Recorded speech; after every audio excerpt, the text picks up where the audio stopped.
ঘুমন্ত শীতকে পেছনে ফেলে গ্রাম জেগে উঠেছে। গাছে গাছে নতুন সবুজ পাতার মেলা, রঙিন ফুলে ফুলে ভরে গেছে চারপাশ। সকালের বাতাসে পাখিরা মিষ্টি সুরে গান গাইছে। বা বসন্ত এসে গেছে। বাতাস এনো আজ ফুরফুরে, সুরও ছকছক করে ঝলমল করছে। শীতের ঠান্ডা এনো আর নেই, এই এনো একটা নতুন শুরুর সময়, আনন্দের সময়। গ্রামের বয়স্করা প্রায় এক বিশেষ প্রজাতির কথা বলতেন। এই প্রজাতিটি অন্যদের মতো ছিল না। এই ডানাগুলি ইন্দ্রধনু রঙে ঝিলামিল করত। কথিত আছে, এই প্রজাতিকে দেখলে ভাগ্য উদয় হয়। এই প্রজাতিকে দেখতে পেট তার জীবনে আসত সুখ ও সমৃদ্ধি। গ্রামের ছোট ছেলেমেয়েরা ভাগ্যবতী প্রজাতিকে খুঁজে পেতে খুব উৎসুক ছিল। তারা তাদের দাদু দিদাদের কাছ থেকে এই গল্প শুনেছে।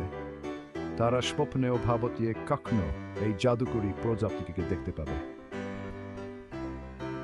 এক রৌদ্রোজ্জ্বল সকালে তারা সিদ্ধান্ত নিল তারা একটা অভিযানে যাবে। তারা ক্ষেত খামার এবং জঙ্গলে খুঁজবে কতক্ষণ না প্রজাতিকে খুঁজে পায়।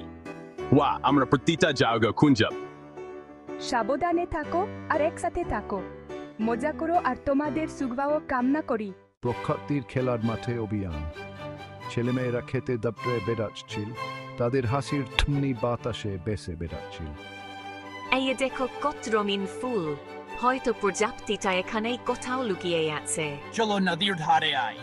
আমি একটু আগে দেখেছি ওখানে গানচিল পানির উপর নাচছে। তারা রঙিন ফুলের মাঝে খুঁজে বেড়াল প্রজাতিকে এক ঝলক দেখার আশায়। তারা নদীর ধারে গেল, এখানে গানচিল পানির উপর নাচছিল।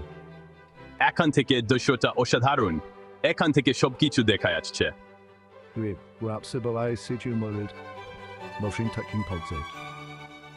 হতাশার ছায়া। কিন্তু ভাগ্যবতী প্রজাতির দেখা মিলছিল না। ছেলেমেয়েরা সারাদিন খুঁজে বেড়াল, কিন্তু তারা প্রজাতিকে খুঁজে পেল না। আমরা তো সব জায়গা খুঁজেছি, আর কোথায় থাকতে পারে? আমি জানি না, হয়তো আমাদের আজকে ভাগ্যে নেই। সূর্যাস্ত এতে শুরু করলে তারা হতাশা ভেঙে পড়ল। হয়তো প্রজাতিটা শুধু একটা গল্প, হয়তো এটা বাস্তব নয়।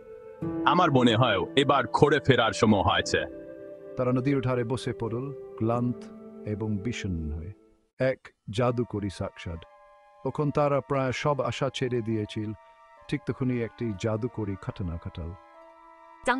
ওটা কি? এখন তারা এংবেলে গ্রামের দিকে এক্সপিরিয়ে দেখতে পেল ভাগ্যবতী প্রজাতি। এটা তো সত্যি, এটা সত্যি সত্যি। একটি ফোটা জুঙি ফুলের উপর বসেছিল প্রজাতিটি। সূর্যাস্তের আলো এর ডানা ঝিলমিল করছিল।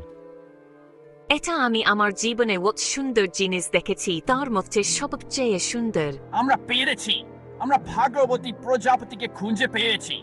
তাদের হৃদয় আনন্দে ভরে গেল। ছেলেমেয়েরা জানতে এই জাদুকরী মুহূর্তটি তাদের সাথে চিরকাল থাকবে।